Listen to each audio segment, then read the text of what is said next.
Magandang araw Pilipinas, magandang araw buong mundo, magandang araw din po sa inyo dyan, sa mga OFW na bumubuo dyan sa gitnang silangan. Dati rin po akong OFW na katulad ninyo na nakabase dyan sa gitnang silangan at ngayon nandito po sa Canada. Unang-una po sa lahat, gusto ko pong pasalamatan lahat po na nagme-message sa akin kung paano po masimulan ng programa tungkol po sa repatriation ng ating mga OFWs na pinaprioritize nila ang kanilang kaligtasan. Ayan, marami po kayo. At pasensya na po kung di ko po kayo masagot lahat at pasensya na kung contact number lang po ng ating mga ahensya ng ating pamahalaan ang aking naibabahagi sa inyo. Kasi po, sila po ang may hawak ng aksyon at programa ngayon na pwede nyo pong simulan, no? At paano nyo po ba sisimulan ang inyong pag-uwi na mailikas kayo ng ligtas sa inyong mga kinalalagyan? Kontakin nyo po ang ating DMW or OWA. Nandiyan po yung mga hotline number. Ipoprovide ko po ang bawat bansa. At nakalap ko po ang ibang contact number dito dahil po sa pahina ni Senator Raffy Tulfo. Ayan, at ina-advocasya po ni Senator Raffy Tulfo din na i-prioritize ang inyong mga kaligtasan. Ayan po. At sa mga taong nagkokomento na walang bukas na mga airport, nagkakamali po kayo dyan. Makipag-ugnayan muna po kayo sa DMW kasi as of March 1, 2026, ayan po, Open Space Airways pa rin po ang bansang Oman na maaaring gamitin ng ating mga gobyernong ahensya na tulungan kayong mailikas. Kahit nandyan po kayo sa Bahrain, Kuwait, Qatar, UAE at Saudi, alam nyo naman po na napakalapit lang din po ng Oman sa mga bansang inyong kinakabilangan. Ang first step naman po natin na maipapayo ko, check-in po kayo sa ating mga government agency na DMW at OWA upang malaman ang inyong mga updates sa inyong mga sarili kung kayo ay ligtas. At sa mga walang passport, wala rin pong problema. Alam naman po natin itong mga government agencies natin na hawak po ang ating mga personal records. At kung wala kayong passport, dahil emergency po ito, may paraan po ang ating mga ahensya. Tayo po yung magtiwala. At tungkol po sa financial support at aid na kaya nilang i-provide na 150,000, sila na po makakasagot dyan. Wag po sana tayo maging kritiko, no, sa mga walang tiwala sa ating pamahalaan. Ito na po ang oras upang tayo magkaisa at i-prioritize ang kaligtasan ng ating mamamayang Pilipino ng mga OFW. Kayo pong mga nagko-comment ng mga negatibo dyan, huwag nyo na pong dagdagan ang problema, no? Nakikiusap po ako sa inyo dahil meron po tayong pandaigdigang problema ang kinakaharap, hindi lang po kayo kundi po ang buong mundo. Dahil po ngayon, update din lang po, as of March 1, 2026, naka-deploy na po ang mga naval ships ng Amerika sa mga coastal ports na dinadaanan ng mga langis na nai-import sa iba't ibang parte ng mundo na maaaring makaapekto sa ekonomiya ng mga malalaking bansa katulad ng China. At ang China, syempre, dahil kailangan nila ng langis upang magpatuloy sa kanilang mga industriya, maaari na rin silang hindi manahimik. Yan po ang ating dapat iwasan na mamaya maipit po tayo sa mas malaking kaguluhan pa.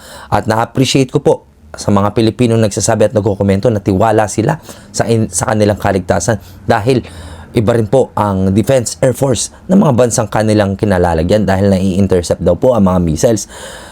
Totoo po yan mga sinasabi ninyo, valid po yan. Pero valid din naman po ang sinasabi ko na hindi po lahat ng mga missiles ay nai-intercept. Alam nyo po yan. At may mga missiles na lumulusot at sumasabog at may mga drones. Kaya po hihintayin nyo pa po ba na yung mga hindi na-intercept ay tumama sa inyo bago kayo kumilos? Wala naman po sanang ganon dahil prevention is better than cure. Wala na pong solusyon dito kung hindi kumilos po tayo na mas matulin, mabilis at mas maagap. Maging alisto po tayo, no? Magkaroon lang po tayo, alamin lang po natin yung options natin. Makipag-ugnayan na po kaagad tayo sa DMW para alam na po natin ang kanilang instructions. Worst comes to worst, at least may option na po tayo para kumilos agad. I-prioritize po natin ang inyong kaligtasan. Hindi na po ito usaping pera. Hindi na po ito usaping paano mabubuhay ang pamilya ko. Ito na po ang usapin na magkaroon po kayo ng sense of danger na paano na lang kung ang buhay ko na ang nakasalalay dito. Ganun po yan, no? Alam ko gaano kahirap ang buhay, bagsak ang ekonomiya ng buong mundo, nagkakaroon ng trade warfare, hindi lang po sa gera ng pagpapasabog, kundi rin po sa trading. Nagkakaroon po ng fluctuations ng mga presyo. Kaya po, sana pakinggan ninyo po ako bilang ordinaryong Pilipino lang din po akong katulad ninyo na nagkataon na isang maliit na vlogger na nagkakaroon ng tsansa upang maibahagi ang awareness na ito na meron po tayong pandaigdigang krisis na kinakaharap ngayon. At sana makinig po kayo, no? Dahil ang buhay iisa lang. Hindi po pwedeng palitan yan. Hindi kayang bayaran yan ng salapi lang. Wag rin po kayong maging makasarili. Dahil alam ko po ginagawa nyo ang lahat upang mabigyan ng magandang buhay ang inyong mga pamilya, at may mga manghilan-ngilan na bago pa lamang sa gitnang silangan, may mga nababasa akong comment na inutang lang nila yung placement fee nila for worth 120,000. Hindi pa po ito ang end of the world. Maaari po kayo makapagsimula sa 150,000 na yan. Mag-apply na lang po tayo ng panibago. May mga bansa naman pong iba na tumatanggap ng same skills na meron kayo. Ayan lang po. At sana maging maingat po kayo dyan. At sa aking asawa at sa aking kapatid, alam ko may mga sarili rin kayong desisyon.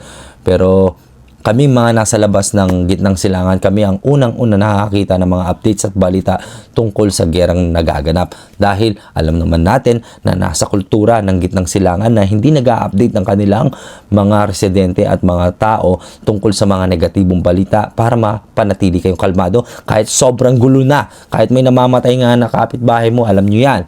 Na kunwari, kahit yung next door mo lang na kapitbahay mo, kung wala ka doon, hindi mo malalaman na namatay dahil blackout news po dyan. Maging realidad lang po tayo, no? Wag po tayo masyadong kumpiyansa. Dahil Pilipino pa rin po kayo, hindi nyo po bansa yan, maging realidad po tayo. Kaya po nag-extend po ng tulong ang ating pamahalaan, at wag na po kayo maging negatibo na keso korap ang ating bansa, keso wala ng perang o walang perang DMW. Hindi nyo po alam, no, ang ating pamahalaan at ang ating bansa at ang ating presidente ay gusto ang inyong kaligtasan. Kaya po may programa po tayo ng repatriation at talagang pinaprioritize ang inyong kaligtasan. Magtiwala po tayo, wag po tayo masyadong kritiko at masyadong magaling na nilalait natin at dinadaw natin ang ating pamahalaan. Kahit ganun pa man, maraming krisis na kinakaharap ang ating bansa, mas mahal pa rin niya ang kanyang mga tauhan, ang kanyang mga tao. Kaya kailangan nyo po maniwala ngayon dahil hindi po biro ang usapin na ito. At syempre, gusto kong humingi ng paumanhin sa aking mga kritiko at basher at makiusap na hindi po ito ang oras para ako po ay batuhin ninyo ng mga negatibong komento katulad ng mga irrelevant na kesyo sino ka ba, kesyo sikat ka ba, kesyo ba't kami maniniwala sa'yo. Hindi po yun ang punto natin ngayon. Ang punto po natin ngayon, isa rin po akong OFW dati na nakabase dyan sa Middle East at alam ko po ang kinakaharap nilang krisis at ramdam ko po sila. Kaya po sana makumbinsi po natin kung kayo may kamag-anak, kapatid o kaibigan na nandyan sa gitnang silangan na simulan na nila ang pagkilos at makipag-ugnayan na po sa ating mga government agencies para malaman po nila kung paano ang kanilang magiging option sa gitna ng kaguluhan. At sana wag na maipit na. Yun lang, this is BD Jack Sanchez. You wanna know why? Sana may bahagi mo itong video na ito upang malaman ng ating mga kababayang Pilipino na naguguluhan pa sa kanilang mga desisyon. Kasi ang buhay, uulitin ko po, iisa lang. Ang trabaho, ang daming bansa na pwede mag-offer sa inyo niyan. At huwag nyo namang hayaang mangulila ang inyong mga pamilya. Mahal din nila kayo. Huwag kayong maging makasarili. Yun lang po. Peace out.